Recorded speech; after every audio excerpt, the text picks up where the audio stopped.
I was sitting at the long oak dining table in my mother's house, surrounded by the people I had loved my whole life. Crystal glasses clinked. Laughter floated through the air. Everyone looked so comfortable, so sure of their place. Everyone but me. When my mother stood and raised her glass, I thought maybe, just maybe, she was about to say something kind, something that would remind me I still belong to them. Instead, she smiled sweetly and, with a casual wave of her hand, she said, "We've decided to cut Sadie out of the well." The words hit me like a slap across the face. My brother Ethan threw his head back and laughed. His wife Chloe beamed at him, like they had just won a prize. My father looked down at his plate. Even my grandfather gave a slow nod of approval. Then they lifted their glasses, all of them, and toasted, to my exclusion, to my eraser, as I sat there, frozen, holding my glass, unable to lift it, barely able to breathe. I could feel the sting of tears in my eyes, but I blinked them back with everything I had. Just when I thought the humiliation was complete, the front door opened, and walked our family lawyer, Mr. Hayes, holding a thick folder in one hand. He didn't smile. He didn't even look at them. He came straight to me and said, "Actually, Sadie is the only one who's getting anything."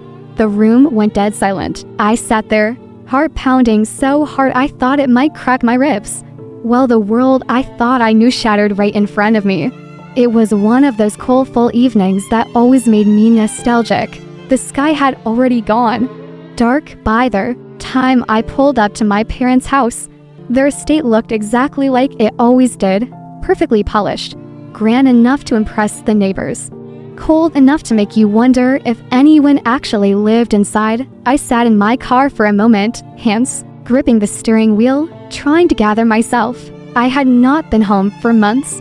Things had been tense between us for years, but tonight, there was a small part of me that wanted to believe this dinner was a sign things were getting better. Inside, the house smelled like roasted turkey and warm bread, the same way it did every holiday when I was a kid. For a second, it almost felt like old times. I let myself believe the lie that maybe I was walking into a family that missed me. I smoothed my dress, forced a smile, and stepped inside. My mother, Linda Monroe, was standing at the entrance of the dining room. She looked immaculate as always, her hair perfectly styled, her pearls gleaming against her black dress. She greeted me with a kiss on the cheek that barely brushed my skin. Her eyes scanned me quickly, the way someone might inspect a package for damage. "Sadie," she said, her voice pleasant but empty. "So glad you could make it." I nodded and murmured something polite, even though my stomach was already tightening. My father, Walter Monroe, gave me a small, tired smile from his seat at the head of the table. He'd always been the quiet one, the man who followed my mother's lead without question. Next to him sat my older brother, Ethan, dressed in a sharp suit, even though it was just a family dinner. His wife, Chloe, perched beside him, all glossy hair and bright lipstick, her hand wrapped possessively around Ethan's arm. At the far end of the table sat my grandfather, George, a man who believed strength was measured by how loudly you could dismiss someone else's feelings. His stern gaze flicked over me once before returning to his glass of bourbon. I took a seat at the only open chair right at the end, the place where I always seemed to end up, the outlier, the spare part. Dinner began the way it always did, with surface-level conversations about business deals, vacation homes, and who was achieving what. Ethan bragged about a recent promotion. Chloe chimed in about the new yacht they were considering buying. My mother nodded approvingly at all of it, her face lighting up with pride every time Ethan spoke. When they turned their attention to me, it was polite but clipped. My mother asked how teaching was going in the same tone she might have asked about the weather. Before I could answer, Chloe interrupted with a story about an expensive new private school she was considering for their kids. The implication was clear: my life was small, ordinary, something to be politely acknowledged and then moved past. I smiled through it. I had gotten good at that over the years. Smiling through the backhanded compliments, the condescending nods, The invisible line they always drew between themselves and me. I told myself it didn't matter. I was proud of my life. I was proud of the work I did. Even if it didn't come with yachts and stock options. Still sitting there, I felt the familiar ache in my chest. I wanted to belong to them. I wanted to be enough for them, no matter how many times I told myself I didn't care. Some part of me always hoped that one day they would look at me the way they looked at Ethan. As the plates were cleared and the wine flowed freely, my mother rose from her chair. She tapped her glass lightly with a fork, and the room fell into a hush. She stood there smiling warmly at all of us and said she had an important announcement to make. I sat up a little straighter. For a split second, I thought maybe this was it. Maybe she was going to tell me she was proud of me. Maybe all the distance, all the hurt was about to be repaired with a few kind words. My heart thudded in my chest. I glanced around the table. Even Ethan looked curious. My father stared down at his napkin and my grandfather shifted in his seat. I held my breath. I wanted to believe this family still had a place for me. I wanted to believe that despite everything, love could still win. I had no idea that within the next few minutes, they would shatter whatever was left of my heart without even blinking. My mother stood tall at the head of the table, one hand resting lightly on the back of my father's chair. Her smile never wavered. It was the same smile she used at country club luncheons and charity galas, polite and polished, completely detached from anything real. I want to thank everyone for being here tonight, she began, her voice calm and steady. This family means everything to us. And Walter and I have been doing some important planning for the future. Around the table, heads nodded approvingly. Chloe adjusted the diamond bracelet on her wrist. Catching the light, Ethan leaned back in his chair, arms folded across his chest, looking satisfied, like he already knew whatever announcement was coming would land in his favor. I forced myself to stay still. Even as my hands trembled slightly under the table, my mother continued, her voice syrupy sweet. We've made some difficult decisions regarding the estate. Decisions that reflect the values and priorities of our family. She paused, taking a delicate sip from her wine glass. My stomach twisted in knots. We feel it's important to reward those who have continued to honor the Monroe legacy, those who have contributed to the family name, who have made us proud. With that in mind, we've decided that Sadie will no longer be included in the will. For a moment, the words did not make sense. They floated in the air like smoke, and I could not catch them. I blinked at her, at my father, at Ethan and Chloe. Ethan let out a short, sharp laugh like he had been holding it in. Chloe's smile widened into something triumphant. Finally, Ethan muttered under his breath, loud enough for everyone to hear. My father said nothing. He simply reached for his wine glass with a trembling hand and drank deeply. My grandfather gave a gruff nod as if to say, was about time someone corrected the family's Mr.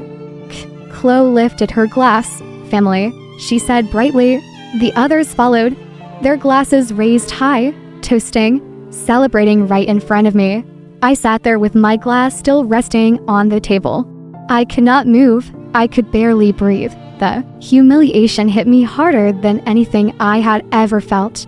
It was not just the betrayal. It was the way they made it so public, so casual. Like cutting me out was no more significant than rearranging the furniture. Chloe leaned across the table, her voice sickeningly sweet. No hard feelings, right, Sadie? I opened my mouth to speak, but my throat was tight. I nodded because I could not find any words that would not break me further. I wanted to cry. I wanted to scream. I wanted to stand up and demand how they could do this to me. How they could pretend like I had never been one of them. But I stayed seated. I stayed silent. Inside, I felt something shatter. Something that had been fragile for a long time. I thought of all the years I had spent trying to make them proud. The nights I stayed late after work tutoring kids who could barely read. The hours spent volunteering at shelters instead of networking at fancy events. None of it had ever been enough. To them, success meant power and money and reputation. I had chosen a different life, a smaller one in their eyes, and for that, I was disposable. The conversations resumed around me, casual and light, as if I was no longer there. They spoke about vacation plans, about business expansions, about things I would never be a part of. I sat at the edge of the table, an outsider looking in, tending to be invisible so it would hurt less, but the pain found me anyway as I stared down at my plate, pushing the food around without tasting a bite. I felt a shift deep inside, a tiny ember of anger, not the wild, destructive kind, the slow, steady kind that fuels survival. If they thought they could break me, they were wrong. I swallowed hard, wiped my palms on my napkin, and lifted my chin. I would not beg. I would not cry in front of them. If they wanted me gone from their world, I would leave it with my head held high. I thought the worst was over. I thought the rejection was complete.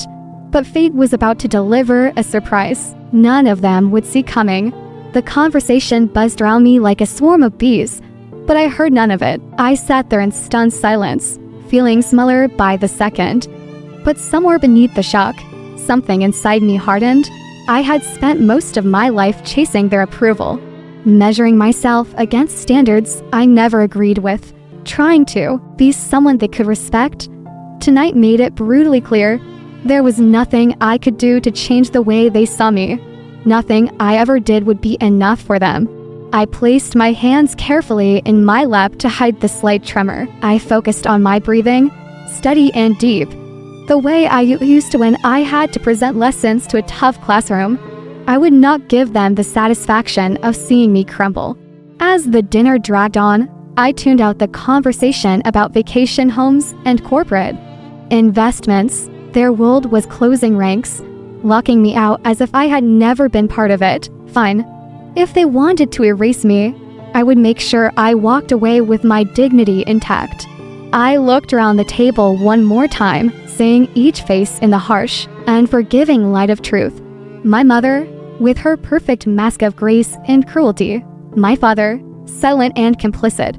My brother gloating as if my pain was his victory. Chloe perched at his side, sipping her wine with delicate triumph. My grandfather, grizzled and unbothered by the damage he helped cause. I deserved better than this. I would not beg for crumbs from people who had shown me so little care. I would not stay small to fit their idea of who I should be. I straightened in my chair, folding my napkin neatly and placing it on the table. I wanted to stand up and leave, to walk out into the night without a word. But something stopped me, a sliver of stubborn pride, maybe, a voice inside that said, wait. A sharp knock echoed from the front door. Every head at the table turned. For a moment, no one moved. My mother frowned, clearly annoyed at the interruption. My father set down his fork with a soft clank. The butler, a man who had been part of the household longer than I had been alive, shuffled out of the room to answer it. The conversation picked up again, awkward and strained.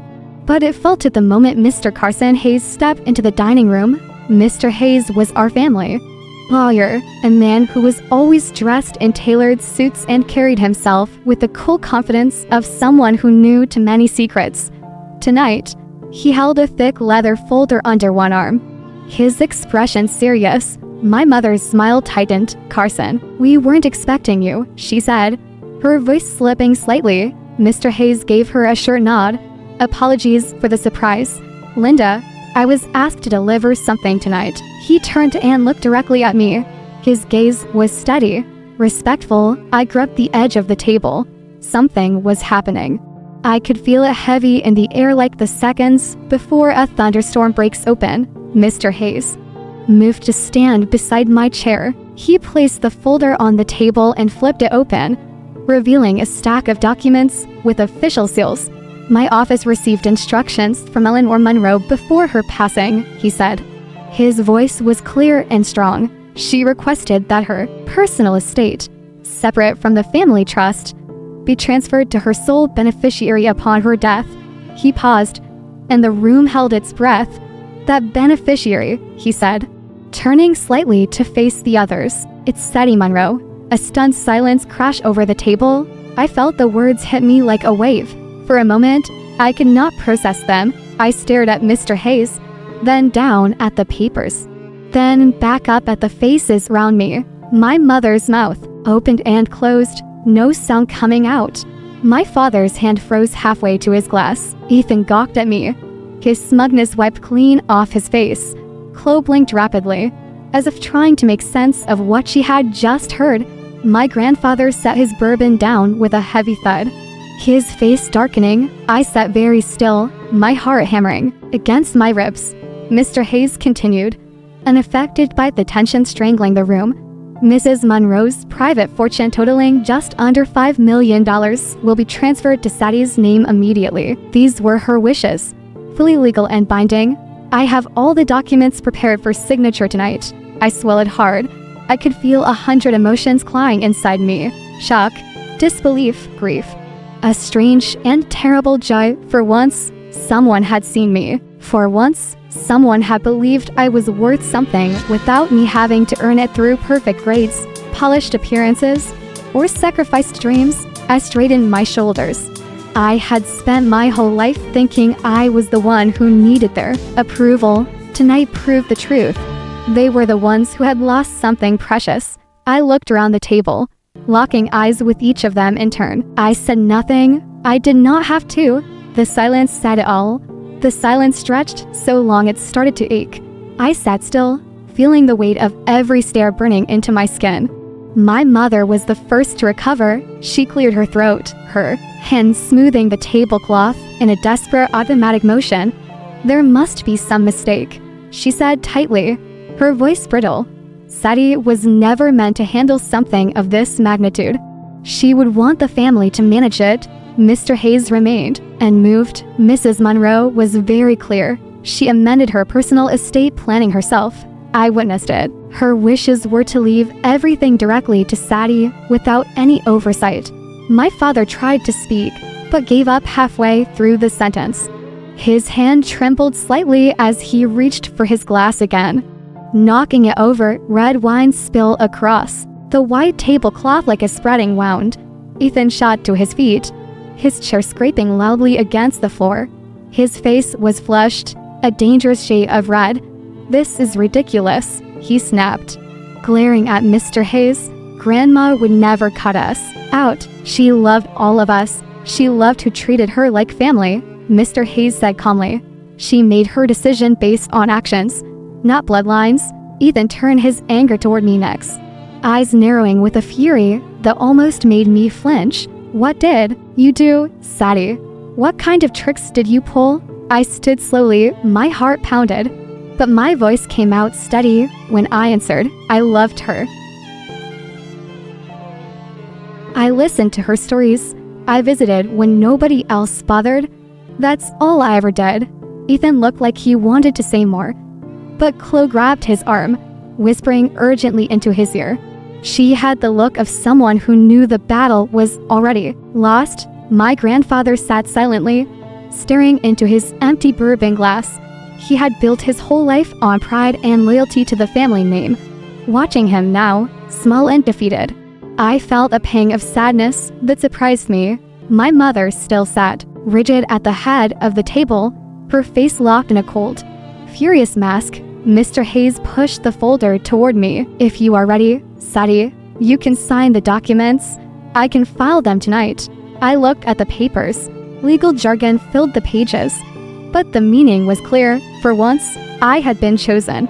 Not for what I could give, not for how well I fit into their perfect little world, but simply for who I was. I picked up the pen with a steady hand. I signed my name at the bottom of the page, its stroke of ink feeling heavier, more final than the last. When I finished, Mr. Hayes nodded approvingly and began packing up his materials. The table stayed deathly quiet. I took a deep breath and faced them all one last time. "You made it clear tonight what you think of me," I said, my voice calm and unshaken. "You toasted to cutting me out without a second thought. You celebrated my absence as if it was some kind of prize. But the truth is, I was never the problem. I just stopped pretending that your approval was worth chasing." I paused, letting the words settle. I hope you enjoy everything you fought so hard to keep. I hope it brings you the happiness you never seem able to find." My mother opened her mouth, but I held up a hand. "Number, you said enough already." Without waiting for a response, I turned and walked out of the dining room. Each step felt lighter than the last. I did not look back. I stepped outside into the crisp night air. The stars stretched wide and brilliant overhead, and for the first time in a long time, I felt something like peace. The door slammed shut behind me, muffling whatever chaos was erupting inside. I walked down the long driveway with my head held high. I had come there hoping to be accepted. I was leaving with something far better. I had my freedom. I had my future. And I finally understood that the love I had spent my life seeking was never going to come from people who only value me. And I fit their narrow mold. The life ahead of me was wide open, and this time it was mine to shape on my own terms. I smiled to myself as I reached my car, not the broken kind of smile I used to wear, but a real one. Tonight was supposed to be my ending. It turned out to be my beginning. The engine of my car rumbled to life as I pulled out of the long driveway. I watched the house shrink in my rear-view mirror, the grand windows glowing warmly against the night sky. Once the house had meant everything to me. It had been the symbol of belonging, of home, of family. Tonight, it was nothing but a monument to a life I no longer wanted to be part of. I drove without a destination for a while, letting the city lights blur around me. My hand shook for the first few miles, not from fear, but from the adrenaline that still coursed through me.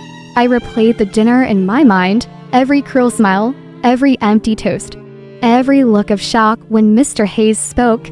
It was surreal. It felt like I had finally woken up from a long, painful dream. I pulled into a small, empty park and killed the engine. The quiet was overwhelming. I sat there in the dark, breathing in the stillness, letting it settle deep inside me. For the first time in years, I was not carrying the heavy weight of their expectations. For the first time, I was not trapped trying to earn a place at a table where love came with conditions. Tears finally came, but they were not the tears of sadness I had feared. They were the kind that come when you realize you have survived something you thought would destroy you. I let them fall, letting each one carry away the bitterness I refused to hold on to any longer. They had tried to erase me tonight. They had tried to toast me out of their lives without a second thought. Instead, they showed me a truth I had been too scared to face. Their love had always been conditional. Their acceptance had always been fragile, resting on my ability to meet their impossible standards. I spent so many years trying to change myself for them, shrinking and twisting into shapes they found more acceptable. Tonight, I understood that no amount of success, no amount of money or achievements would ever make me enough in their eyes. And that was not my failure, it was theirs. My grandmother had seen what they never could. She saw my worth without conditions. She left me a gift far greater than money. She left me freedom. She gave me permission to walk away, to build a life that was mine alone, not one that was pieced together from scraps of their approval. I thought about the students I taught, the lives I touched every day in ways no stock portfolio or yacht could ever measure. I thought about the late nights grading papers, the afternoons spent helping a kid who had been written off by everyone else finally believe he was smart. I thought about the life I had built for myself, simple, but full of real meaning. Their world had rejected me, but I had found something they would never understand. Purpose, kindness, real success. I wiped my face and looked up at the sky. The stars were sharp and endless above me. They had been there all along, steady and sure, whether I noticed them or not. I smiled, a real, full smile that reached into the deepest part of me. I was free. I did not need their inheritance to validate my worth. Though I would use it wisely, I would pay off my debts. I would travel. I would start the nonprofit I had dreamed about for years. The one they always said was foolish because it would not make me rich. I would live a life that honored the kindness my grandmother had seen in me. They could keep their empty victories. Their endless games of status and approval. I had won the only thing that mattered. I had found myself. As I sat there feeling the night wrap around me like a warm blanket, I made a promise to myself. I would never again measure my value by the standards of people who only love the version of me they control. I would never again sit at a table where my heart was not welcome. Family is not built by blood. It is built by love, by respect, by the choice to show up for one another without strings attached. I would find my family in the friends I loved, the students I mentored, the communities I chose. I would build a new table and everyone who sat there would know they were enough just as they were. I started the engine again, feeling lighter, stronger. The road stretched out before me, wide and open. This was not the ending my family had intended for me. It was the beginning of the life I was always meant to live. Thank you for listening to my story. If you have ever felt like you didn't belong, if you have ever been told you were not enough, I want you to know something. Your worth has never depended on someone else's approval. It never will. You deserve love that does not come with conditions. You deserve to build a life that makes you proud, even if no one else claps for you. Especially then, if this story touched you, if you saw a piece of your own journey in mine, please take a moment to like the video. It helps more than you know. Share it with someone who might need to hear it. Leave a comment and tell me your story, too. I would love to read it. And if you want to hear more real stories about resilience, healing, and finding your own way, make sure you subscribe to the channel. There's so much more I want to share with you. Thank you again for being here. You are never alone.